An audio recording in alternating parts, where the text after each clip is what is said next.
podcast Bicara Bencana. Saya Naila sebagai host yang akan memandu podcast pada hari ini. Nah, hari ini kita akan membahas topik yang sangat penting dan relevan untuk kita bahas, yaitu kesiapsiagaan psikologis dan panduan pertolongan pertama psikologis saat menghadapi bencana. Nah, bencana ini kan bisa datang kapan saja, baik itu dalam bentuk bencana alam seperti gempa bumi, tsunami, ataupun banjir. Tapi ada juga bencana non-alam seperti yang baru-baru ini terjadi, yaitu pandemi COVID-19. Tantangannya itu bukan hanya soal fisik saja, tapi juga bagaimana kita mengelola kondisi psikologis kita. Nah, hari ini saya bersama dua narasumber luar biasa. Yang pertama itu ada Kak Amel, merupakan seorang mahasiswa psikologi yang tertarik pada bidang psikologi bencana. Nah, untuk Kak Amel sendiri, bisa diperkenalkan diri terlebih dahulu untuk sahabat-sahabat siaga. Oke, terima kasih Kak Naila. Jadi, kalau teman-teman semua perkenalkan, saya Amel. Nah, pertama-tama saya berterima kasih nih sama rekan-rekan dari Bicara Bencana karena telah mengundang saya sebagai narasumber di podcast hari ini. Nah, semoga apa yang kita bahas hari ini bisa menjadi bekal untuk teman-teman pendengar semuanya. Terima kasih. Oke, terima kasih Kak Amel. Nah, kemudian di sini kita punya narasumber kedua, yaitu Kak Arif. Dia merupakan seorang mahasiswa psikologi juga dan seorang relawan kebencanaan yang telah terjun langsung ke berbagai lokasi bencana dan sudah memahami betul bagaimana situasi di lapangan. Oke, halo semuanya. Perkenalkan saya Arif. Senang sekali bisa berbagi pengalaman dengan teman-teman siaga bencana, khususnya bagaimana menghadapi tantangan psikologis saat bencana itu terjadi. Semoga dengan pengalaman-pengalaman yang saya miliki itu menjadi sebuah motivasi buat teman-teman bagaimana kita menghadapi tantangan-tantangan yang mungkin saja terjadi saat bencana itu terjadi. Baik, terima kasih Kak Arif dan Kak Amel. Nah, hari ini kita akan membahas 4 poin utama dalam podcast ini. Yang pertama, kita akan membahas tentang informasi dasar tentang bencana. Yang kedua, kita akan membahas mengenai tips kesiapsiagaan psikologis. Yang ketiga, kita akan membahas mengenai panduan pertolongan pertama psikologis atau yang biasa kita kenal sebagai PFA, yaitu Psychological First Aid. Dan yang terakhir, kita akan membahas mengenai research tentang bantuan psikologis. Nah, yuk langsung kita mulai.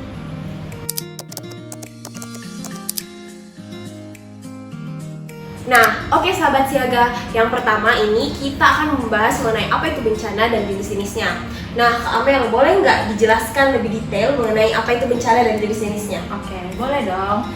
Jadi secara umum teman-teman, bencana ini merupakan kejadian atau serangkaian kejadian yang tentunya sangat mengganggu kehidupan kita sehari-hari, baik itu secara ekonomi ataupun secara sosial. Dan menyebabkan dampak besar tentunya bagi masyarakat yang terdampak dari bencana tersebut. Nah, bencana ini terbagi menjadi dua jenis, yaitu bencana non-alam dan bencana alam. Nah, untuk bencana alam sendiri ini mungkin seperti bencana-bencana yang sering terjadi atau teman-teman pernah lihat di TV seperti gempa bumi, tsunami, ataupun banjir. Nah, untuk bencana non-alam sendiri itu seperti pandemi yang tahun 2020 terjadi, yaitu pandemi COVID, seperti kecelakaan besar dan kebakaran gedung. Nah, yang penting diingat untuk teman-teman semua, bencana ini bukan hanya tentang fisik, tetapi juga bagaimana dampaknya terhadap psikologis masyarakat. Nah, baik, betul sekali nih Kak Amel. Nah, Arif ini kan sering berada di lapangan saat bencana terjadi. Kalau boleh tahu, apa yang biasanya Kak Arif temukan terkait kondisi masyarakat saat bencana baru saja terjadi? Oke, mayoritas masyarakat pada saat bencana itu terjadi adalah mereka merasakan suatu kondisi di mana dia merasakan shock. Nah, pada saat bencana itu terjadi, ada banyak hal yang bisa kita temui dari mayoritas masyarakat itu, seperti mereka merasa cemas, merasa takut, merasa tidak tahu mau kemana, bingung mau kemana, dan bahkan ada yang cukup diam karena tidak tahu mau ngapain gitu. Nah, seperti pengalaman saya waktu menjadi salah satu relawan pada saat bencana Palu 2018 silam, itu sangat nampak di situ bahwa masyarakat yang pada saat pasca terjadi bencana, mereka tidak tahu mau bagaimana karena yang pertama mereka kehilangan tempat tinggal, kemudian sebagian mereka kehilangan keluarga. Jadi yang dirasakan oleh mayoritas masyarakat pada saat bencana itu terjadi adalah itu tadi, mereka merasa takut dan bahkan tidak tahu mau berbuat seperti apa karena kehilangan yang dia rasakan pada saat pasca bencana itu terjadi. Nah, Kak Arif, kalau untuk kesiapan masyarakat secara umum sendiri saat menghadapi bencana itu bagaimana di sana? Kesiapsiagaan bencana itu oleh masyarakat tergantung pada edukasi itu sendiri. Seperti yang pernah saya baca, pernah saya lihat beberapa artikel berita, salah satunya di Jepang. Di Jepang itu dia edukasi terkait dengan bencana sudah mendarah daging dalam kehidupan masyarakat. Namun kalau di Indonesia sendiri, justru orang-orang atau masyarakat tidak tahu bagaimana langkah dasar untuk menyelamatkan diri ataupun bagaimana mereka mempertahankan mental pasca ataupun pada saat bencana itu terjadi. Baik, jadi edukasi itu sangat penting ya, Kak Arif, untuk menghadapi bencana ini. Nah, untuk dampak psikologisnya sendiri, Kak Amel, bagaimana dengan dampak psikologis jangka panjangnya untuk korban yang menghadapi bencana tersebut?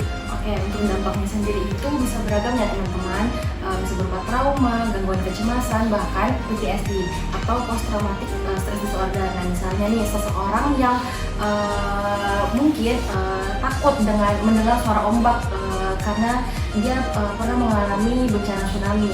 Nah, oleh karena itu penting bagi kita orang-orang yang mengetahui tentang bagaimana penanggulangan bencana ini untuk memberikan dukungan psikologis segera setelah bencana tersebut terjadi.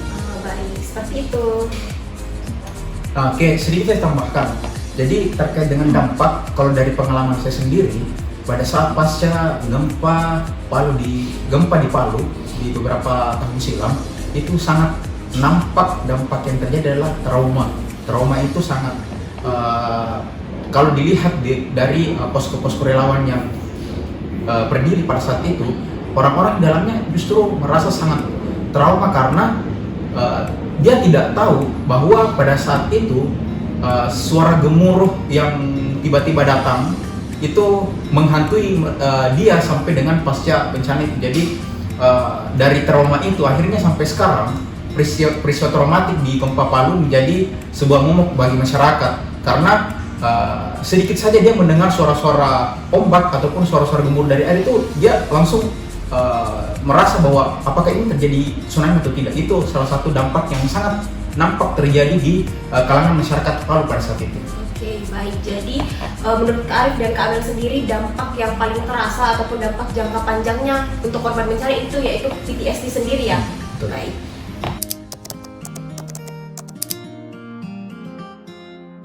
Oke sahabat siaga, selanjutnya kita masuk ke poin kedua, yaitu tentang tips kesiapsiagaan psikologis. Nah Kak Amel, menurut Kak Amel ini apa saja yang bisa kita lakukan untuk mempersiapkan diri secara mental saat menghadapi bencana? Oke, untuk mempersiapkan diri secara mental saat bencana terjadi itu bisa dilakukan dengan beberapa hal. Yang pertama dengan mengenali emosi. Nah, di sini teman-teman harus menyadari bahwa rasa takut, rasa cemas ataupun rasa sedih yang teman-teman rasakan pada saat bencana itu merupakan hal yang normal dan wajar terjadi. Tapi jangan sampai perasaan-perasaan atau emosi-emosi tersebut menguasai diri teman-teman. Yang kedua yaitu mempersiapkan rencana. Nah, di sini teman-teman bisa membuat rencana darurat bersama dengan orang-orang terdekat, seperti keluarga, yang dimana di sini teman-teman menentukan di mana titik kumpul pada saat bencana terjadi, serta mempersiapkan nomor-nomor darurat yang bisa dihubungi pada saat bencana terjadi. Yang ketiga yaitu mempelajari teknik relaksasi. Nah, salah satu teknik relaksasi yang teman-teman bisa terapkan yaitu teknik pernapasan. Nah, hal ini berguna untuk menenangkan diri pada saat teman-teman berada di situasi yang bencana. Baik Kak Amel, nah Kak Amel tadi menyebutkan ada teknik relaksasi. Terkait relaksasi sendiri, apakah ada teknik yang bisa Kak Amel contohkan saat ini? Oke, untuk teknik relaksasi pernapasan sendiri ini bisa dilakukan dengan menarik nafas selama 4 detik, kemudian menahan nafas selama 4 detik, dan membuang nafas selama 4 detik. Nah, teman-teman bisa mengulangi teknik tersebut hingga teman-teman merasa tenang. Oke, terima kasih Kak Amel. Nah, teman-teman, sahabat-sahabat siaga, itu tadi teknik-teknik relaksasi yang bisa kalian lakukan. Nah, Kak Arif, untuk dukungan sosial sendiri, bagaimana Kak Arif melihat peran komunitas dalam kesiapan mental saat bencana? Oke. Peran komunitas khususnya dalam dukungan sosial itu sangat menunjang. Kenapa? Salah satunya yang menjadi penting dalam dukungan sosial adalah itu mampu mempercepat proses pemulihan secara mental. Contoh dalam kasus gempa Palu tahun 2018 silam, itu orang-orang banyak yang datang dari berbagai pelosok daerah yang ikut membantu, yang membawa pakaian, makanan, ataupun logistik lainnya, sehingga selain daripada itu, orang-orang yang datang juga ikut memberikan dukungan, dorongan emosional kepada korban-korban bencana, sehingga mereka merasa nyaman, mereka merasa aman, dan mereka merasa tidak sendirian lagi gitu. Itu kenapa pentingnya dukungan sosial, khususnya di sini komunitas yang berperan kepada para korban yang terdampak pada bencana tersebut. Oke Kak Arif, jadi membangun hubungan baik dengan komunitas itu adalah salah satu cara bagaimana menghadapi kesiapan psikologis saat menghadapi bencana ya? Iya betul sekali. Kenapa? Komunitas itu secara mereka datang untuk memberikan kemudahan, mereka meringankan beban mental yang dialami oleh korban yang terdampak. Nah, selain daripada itu, tentunya para komunitas itu kan sudah dibekali dari awal. Sebelum dia datang ke tempat terdampak itu, mereka sudah dibekali bagaimana mereka bisa membangun emosional positif kepada korban, sehingga korban juga bisa merasa ada tempat curhat, tempat cerita, khususnya kepada teman-teman komunitas pada saat itu. Nah, selain daripada itu, teman-teman dari komunitas itu berusaha untuk tidak langsung bertanya mengenai bagaimana dampak ataupun bagaimana yang pas dia rasakan pada saat bencana itu terjadi. Namun mereka justru lebih kepada mengajak mereka untuk bisa membantu sesama orang-orang yang terdampak gitu. Tidak langsung bertanya terkait dengan bagaimana traumatik yang dia rasakan, tapi bagaimana dia mereka sama-sama memanggil mereka untuk bisa membantu orang-orang terdampak lainnya, sehingga itu yang menjadi sebuah dukungan sosial gitu yang muncul dari apa yang diberikan oleh komunitas-komunitas ataupun relawan yang datang pada daerah terdampak itu, seperti itu. Baik Kak Arif, jadi teman-teman itu tadi beberapa tips kesiapsiagaan psikologis yang diberikan oleh Kak Arif dan Kak Amel. Nah, dari Kak Amel sendiri itu kita bisa melakukan beberapa tips. Yang pertama itu kita bisa mengenal emosi, yang kedua kita bisa mempersiapkan rencana, dan yang ketiga kita bisa melakukan teknik relaksasi yang disebutkan Kak Amel tadi. Nah, ternyata untuk dukung yang seperti disebutkan Kak Arif, hubungan baik dengan komunitas itu tidak hanya juga membantu secara fisik, tapi juga bisa memberikan rasa aman dan rasa tidak kesepian kepada korban-korban yang menghadapi bencana, seperti itu. Iya, betul. Baik.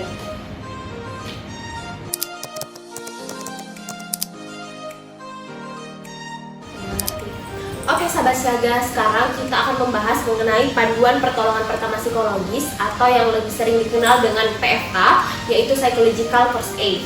Nah Kak Amel, apakah ada langkah-langkah yang perlu diingat saat pertolongan pertama? Oke, tentu ada dong teman-teman. Jadi untuk Psychological First Aid sendiri ini terdapat 3 langkah di dalamnya, yaitu ada look, listen, dan lead. Untuk look sendiri ini, teman-teman relawan dapat memperhatikan kondisi sekitar yang terdapat bencana. Nah, seperti apakah korban aman secara fisik, apakah ada kebutuhan korban yang mendesak seperti makanan atau obat-obatan. Yang kedua ada listen. Nah, teman-teman relawan bisa mendengarkan cerita dari korban tanpa memaksa korban untuk bercerita. Karena terkadang dengan kita hanya mendengarkan korban itu sudah merasa menjadi lebih tenang ketika kita mendengarkan cerita yang disampaikan korban. Yang ketiga ada link. Nah, atau hubungkan korban dengan layanan bantuan seperti bantuan medis, psikologis, ataupun logistik. Oke, jadi itu tadi langkah-langkah yang bisa kita lakukan saat melakukan PFA. Nah, Kak Arif, bisa kasih contoh penerapan terkait look, listen, dan link di lapangan? Oke, kembali lagi dari pengalaman pada pasca bencana gempa tsunami Palu 2018 silam. Saya sempat masih teringat ada salah seorang ibu yang dia sudah kehilangan keluarganya, juga sudah kehilangan tempat tinggal dan sebagainya. Pokoknya ya sisa ibunya sendiri yang ada pada saat itu. Nah, apa yang saya lakukan pada saat itu sebagai seorang relawan? Yang pertama, saya melihat apakah dia aman secara fisik atau tidak. Apakah pada saat itu dia butuh makanan ataupun butuh pakaian pada saat itu atau tidak. Terus langkah yang kedua yang saya lakukan adalah saya mendengarkan secara perlahan mendengarkan dengan seksama tanpa paksaan apa yang dia khawatirkan pada saat itu, hal-hal apa saja yang membuatnya khawatir. Namun itu saya sebagai relawan ataupun yang datang pada saat itu tidak secara paksa meminta dia untuk memberikan sebuah keterangan gitu. Terus langkah yang ketiga adalah setelah saya tahu dan saya paham terkait kondisinya, saya kemudian mengarahkan kepada ibu itu untuk ke posko ataupun layanan yang tersedia pada saat itu untuk menerima makanan ataupun bantuan medis atau bantuan psikologis pada saat itu sesuai dengan kebutuhannya. Jadi penerapan yang disebutkan sama Kak Amel tadi ada 3, look, listen, sama link. Itu ada di pengalaman itu tadi. Yang pertama, look adalah ketika saya melihat apa yang dibutuhkan, apakah dia aman secara fisik ataupun apa yang dibutuhkan pada saat itu.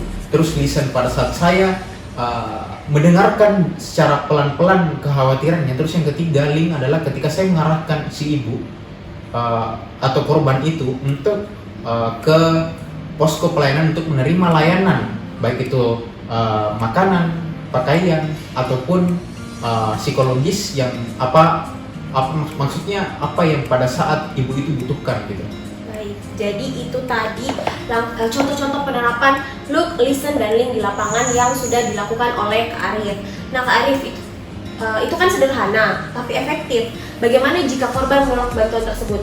Nah, untuk apabila korban menolak itu, bantuan tersebut kita sebagai relawan yang paham terkait kondisi psikologis korban, itu kita harus menghormati keinginan mereka. Tapi sebagai relawan kita harus tetap berada di dekat korban sebagai bentuk dukungan.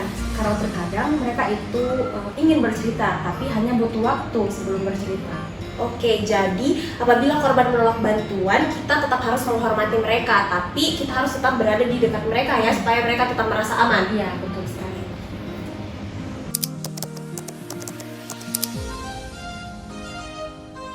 Oke sahabat siaga, terakhir mari kita bahas mengenai research yang tersedia untuk bantuan psikologis. Nah Kak Amel, menurutnya Kak Amel apa-apa saja research bantuan psikologis yang bisa kita akses saat menghadapi bencana? Oke, untuk akses bantuan psikologis yang dapat diakses teman-teman pada saat bencana itu ada yang pertama hotline psikologis dari lembaga BNPB dan PMI. Nah, BNPB sendiri merupakan Badan Nasional Penanggulangan Bencana dan PMI sendiri merupakan Palang Merah Indonesia. Yang kedua yaitu layanan konseling daring seperti aplikasi konseling yaitu Halodoc. Nah, yang terakhir itu ada komunitas relawan yang menyediakan dukungan psikososial seperti ACT Sulsel atau Aksi Cepat Tanggap Sulsel dan Forum PRB atau Forum Pengurangan Risiko Bencana. Oke, Kak Arif, kalau organisasi internasional sendiri? Kalau di organisasi internasional itu yang saya tahu ada 2, ada UNICEF dan Save the Children. UNICEF dan Save the Children ini merupakan salah satu lembaga internasional yang fokus pada peningkatan kesejahteraan anak, gitu, peningkatan kesejahteraan anak. Jadi kedua organisasi internasional ini itu fokus pada dukungan psikologis dalam konteks bencana, khususnya pada anak-anak. Nah, yang pertama kita ke UNICEF dulu. UNICEF itu kepanjangan dari United National Children Fund. Nah, dia itu merupakan salah satu lembaga PBB yang fokus pada peningkatan kesejahteraan, perlindungan dan hak-hak anak gitu. Nah, kalau dalam konteks bencana nih, UNICEF ini dia memberikan dukungan psikologis melalui program Child Protection in Emergency gitu. Nah, kalau di konteks bencana tsunami dan gempa bumi di Palu tahun 2018 itu, UNICEF melalui programnya dia membentuk sebuah ruang ramah anak di kalangan anak-anak di Sulawesi Tengah untuk menghadapi trauma terhadap tsunami atau gempa yang terjadi di Palu pada saat itu. Nah, terus yang kedua tadi Save the Children. Save the Children itu merupakan organisasi non-pemerintah yang memberikan dukungan psikologis pada anak yang menghadapi bencana ataupun konflik gitu.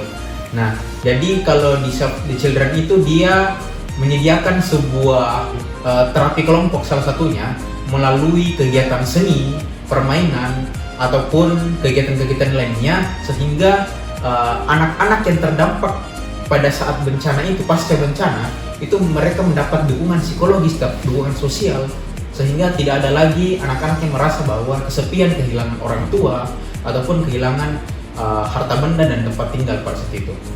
Terima kasih kalau itu saja. Oke, jadi sebenarnya banyak sekali opsi yang bisa dimanfaatkan ya untuk bantuan psikologis, seperti yang tadi disebutkan Kak Amel, seperti hotline psikologis, yaitu lembaga dari BNPB dan PMI, layanan konseling daring, dan komunitas relawan untuk organisasi internasional sendiri seperti UNICEF dan Save the Children.